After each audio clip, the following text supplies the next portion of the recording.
What if nothing was ever random? Every encounter, every repeating number, every accident, all connected by a force most people ignore. It's not luck, it's not chance, it's your own mind, shaping the matrix. For centuries, mystics like Edgar Cayce warned us, your thoughts don't just reflect your reality, they project it. But modern life has numbed us to the sacred signs. We live asleep, while the universe responds to every silent belief we hold. In this video, you'll uncover the hidden blueprint behind coincidences and why your inner world is scripting the synchronicities you see. By the end, you'll never look at a strange event the same way again, because you'll finally understand you created it.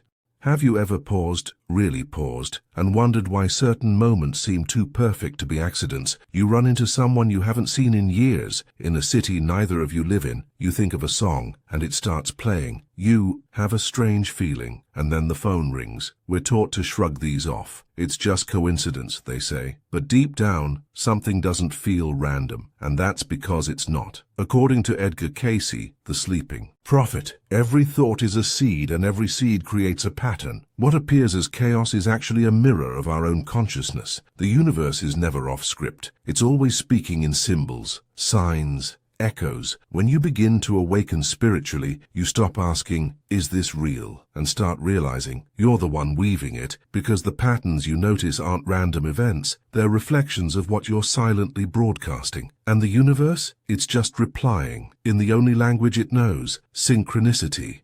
Most people believe reality is something that happens to them, but what if it's the opposite? What if reality is responding to the silent architecture of your mind? Edgar Cayce once said, the spirit is the life, the mind is the builder, and the physical is the result. Let that sink in. Your outer world are the people you meet, the events that unfold, the symbols that repeat. They're not random. They are responses, echoes of your beliefs, amplified by the universe. The thoughts you think most often, especially the ones charged with emotion, act like tuning forks. They send out invisible frequencies, and those frequencies pull matching experiences toward you. This isn't wishful thinking. It's quantum mechanics meeting ancient mysticism. You don't need to be consciously aware of what you're projecting. In fact, most of what's shaping your life is happening beneath the surface. The subconscious patterns formed through trauma, repetition, and emotion. And it's those patterns that the universe mirrors back to you. Every coincidence is actually the world whispering, look at what you're creating. Do you see it now? This is why two people can live in the same city, walk the same streets, and yet live completely different realities. One sees opportunity in every stranger, the other sees threat. One notices signs, the other sees noise. The difference? The architect behind the lens, the mind. And once you realize you are the architect, everything changes. You stop blaming, you stop chasing, you begin observing. And in that space of awareness, you reclaim the power to rewire your life, thought by thought, belief by belief. Imagine for a moment that the universe is alive, not just filled with stars and energy, but conscious, listening, observing, communicating. Now imagine it's been speaking to you this whole time, but you were never taught the language. That language is synchronicity. Carl Jung, who coined the term, described synchronicity as a meaningful coincidence, but Edgar Cayce took it further. He believed these moments were not just meaningful, they were messages, a call from the soul to wake up and pay attention. Have you ever thought of someone and then they text you? Have you ever had a number appear again and again? 1111, 2122, 777. These are not glitches in the matrix. They are codes, soul signals. They're not meant to be analyzed, they're meant to be felt. Because when a synchronicity appears, something sacred is happening. Your outer world is aligning with your inner truth. It's a moment when time bends, when logic falters, when your heart whispers something bigger is guiding this. Synchronicities aren't rewards, they aren't punishments, they're reflections. They show you the resonance between your energy and the universe, and the more spiritually awake you become, the more frequently they appear. not because the universe changed, but because you did. Your eyes opened, your sensitivity sharpened, your vibration rose. You're not lucky. You're aligned. When you finally start honoring these moments as sacred, everything shifts. You begin to live in rhythm with a divine intelligence. You realize the universe isn't somewhere out there. It's inside you, speaking back through the mirror of experience. And once you learn to listen, you stop searching for signs because you become one. If your thoughts are the blueprint, then your beliefs are the magnets that shape your entire universe. A belief is not just a thought you keep repeating, it's a frequency locked into your being. And like attracts like. The stronger the belief, the more powerfully it pulls matching events, people, and experiences into your life. Edgar Cayce knew this. He said, "Mind is the builder. What you dwell upon becomes your reality." But here's the truth. Most ignore. Not all beliefs are conscious. In fact, the most magnetic ones are buried, installed during childhood, wired into you by fear, trauma, repetition, and the universe doesn't respond to what you want. It responds to what you believe is true. This is why someone can visualize wealth, but secretly believe they're not worthy, and sabotage every opportunity. Why someone can crave love, but unconsciously fear abandonment, and attract only distance. It's not bad luck, it's not a curse, it's the field around their belief, working with precision. Every belief you hold radiates a silent signal, and that signal tells the universe what to deliver. That's why changing your life isn't about forcing new outcomes. It's about uncovering the core beliefs you've buried and then healing them. Transform the root, and the reflection must change. It's law. And here's the beautiful part. You don't need to control every thought. You don't need to fake positivity. You only need to get honest with what you truly believe, and decide if it still deserves to shape your world. Because once you shift the belief, the coincidences begin to change, and suddenly the impossible begins to appear, naturally, seamlessly, in alignment. That's not magic, that's resonance. Have you ever felt stuck in a loop? Different faces, same drama, different jobs, and same frustration. You move, you shift, you try to escape, and yet the same story plays out again and again. That's not a coincidence. It's a pattern. And every pattern is your soul's way of asking, are you ready to wake up yet? Edgar Cayce believed that repeated life events are not punishments. They're echoes of unresolved energy. If the same challenge keeps returning, it's not because you failed. It's because your inner vibration hasn't changed. The universe isn't against you. It's showing you where you're still asleep. Think of your reality like a projector. Your mind is the real. If the film never changes, neither will the movie on the screen. This is why coincidences often carry emotion, because they're charged moments meant to catch your attention. You see the same type of partner, the same rejection, the same number on the clock, again and again, until you finally stop and ask, why is this familiar? The moment you recognize the pattern, something incredible happens. You gain choice, because the pattern was never the problem. It was the teacher, and patterns only repeat when the lesson hasn't been fully learned. Once you integrate the wisdom, the loop breaks, the energy shifts, and the future changes. So the next time you feel like life is stuck on repeat, ask yourself, what is this showing me about my own vibration? What part of me is asking to be seen, healed, loved? Because the moment you answer that, the pattern no longer owns you.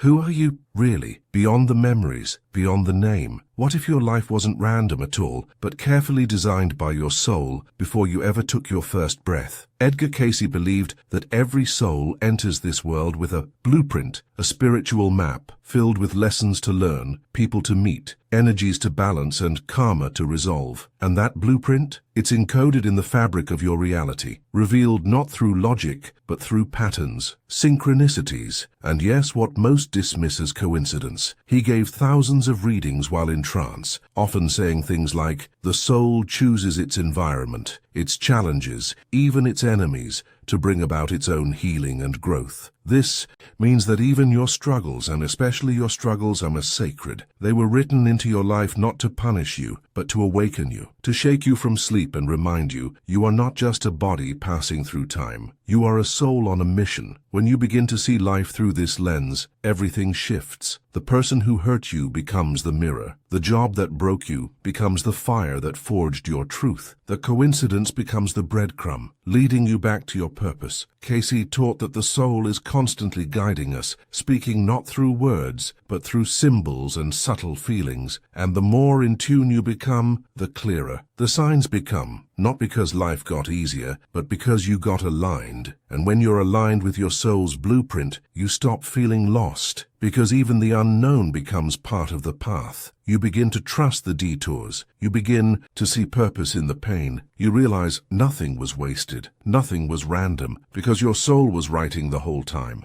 What if I told you that the world around you is not separate from you? That every person you meet, every obstacle you face, every coincidence that stirs your attention is not outside you, but a mirror. This is one of the most profound spiritual truths. The universe doesn't show you what you want. It shows you who you are, not who you pretend to be, not who you post online, but who you are deep down, in the silence, in the thoughts you don't speak, in the emotions you try to hide. Edgar Cayce understood this. He taught that life is a reflection of consciousness, and that the external world only brings form to the energetic blueprint you're radiating. If you want to know what you truly believe, look at your life. What you notice most is what you carry most. Do you constantly see betrayal? Maybe there's a wound still bleeding. Do you always feel abandoned? Perhaps a part of you still abandons yourself. Do you see magic in every corner? Then your soul is finally awake. The beauty and the challenge of this mirror is that you can't fake your frequency. You can say affirmations all day long, but if your subconscious is still anchored in fear, doubt, or resentment, that's what the universe will reflect back. But here's the key. The mirror is not a punishment. It's an invitation to observe without judgment, to become conscious of your own creation, and to realize if your outer world is a mirror, then you have the power to change the image, heal the inside, and the reflection shifts. Raise your vibration, and your world follows. This is why awakening feels so intense, because the more aware you become, the more clearly you see the mirror, and eventually you stop blaming the reflection and start honoring it as your greatest teacher.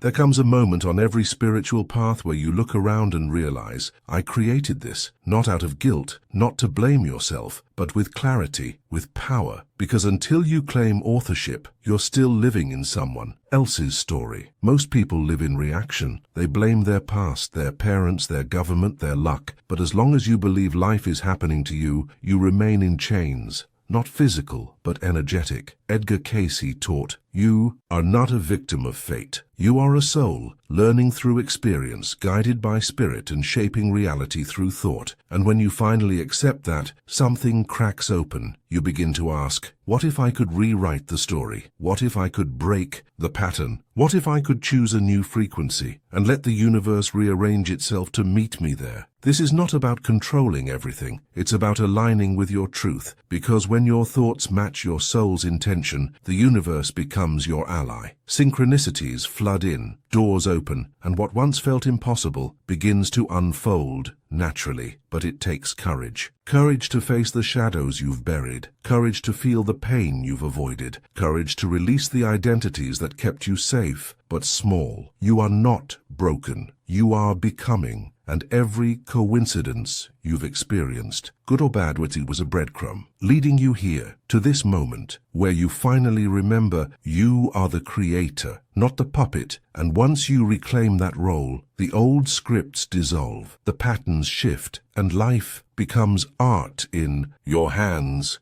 Take a breath, close your eyes for a moment, and allow your memory to drift to that time you felt like life was falling apart, to that strange encounter that shifted everything, to that moment you thought was a mistake. But looking back, it was the spark that changed your path forever. What if I told you and none of it was random? What if every twist, every loss, every bizarre synchronicity was part of a sacred choreography designed not by fate, not by luck, but by you and your soul? You see, this is the final revelation. Coincidence does not exist. It never did. The universe is a web, not of chaos, but of consciousness. And within that web, your thoughts, your emotions, your beliefs are the frequencies weaving your story. You are not a bystander. You are not a victim. You are not lost. You are the signal. You are the rhythm that life dances to. Edgar Cayce understood this long before science caught up. He saw what most people refuse to see. that your mind is not a receiver, it's a transmitter. Your thoughts echo out into the fabric of space-time, and the coincidences that return, they are the ripples of your own energy circling back. And so that song you heard right when you needed it, that person you met at the exact right moment, that gut feeling that saved you or redirected you, that repeating number that made you stop and feel, none of it was chance. It was all communication. It was your soul reminding you that you are not separate from the field. You are the field. And the more you awaken to this, the clearer it becomes. Reality doesn't just respond to your actions. It responds to your vibration. The most powerful transformation begins when you stop asking, why is this happening to me? And you start asking, what is this reflecting about me? From this place, there is no room for blame. Only awareness, only empowerment. It means every moment has meaning, even the painful ones, especially the painful ones, because pain is often the fastest way the universe can get your attention. And when you're finally ready to listen, not just with your mind but with your soul, those moments become the most divine. They become activations. You were never meant to sleepwalk through life. You were never meant to miss the signs. You were never meant to believe the lie of randomness. You were born with a code, a purpose, a sacred imprint, and your thoughts, they are the language that unlocks it. Every belief you've held, every doubt you've carried, every dream you've dared to imagine,